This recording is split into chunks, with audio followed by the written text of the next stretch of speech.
So yun guys, oh, dito tayo sa ating lote ngayon, no.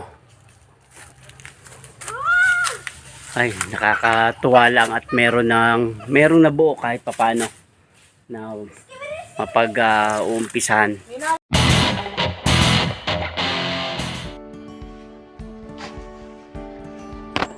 Yan, kung makikita nyo guys, yan, oh, may bubong na.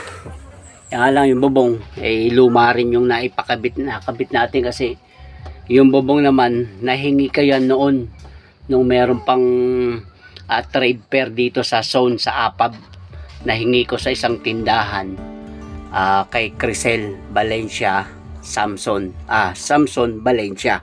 Maraming salamat sa iyo Crisel. Ito na yung yero, napakabit ko na after 2 years.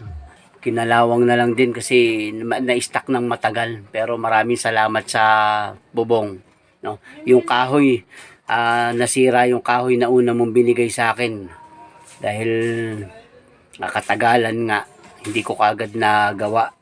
Pero ngayon itong update natin, may bubong, may yero na, may pandingding na tayo. Ito yung pandingding natin, no.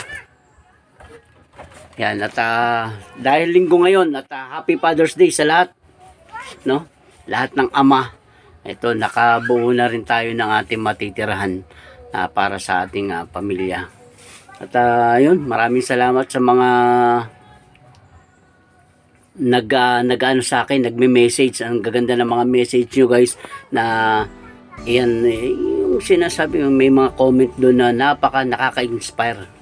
Sobrang nakaka-inspire, nakakataba, at lalong nakakasipag guys na makapagpasimula dito sa aming bahay. Kulang na lang ng bowl at saka yun yung bubong sa CR. Yun na lang ang gagawin natin at gagawa ng paraan. So yun lang ang update natin guys, at maraming salamat sa inyo. Yan, ay salamat po. Yun tayo. Nandito tayo sa Hulu ngayon, dito sa akin lote, no guys, no. Ito na nga.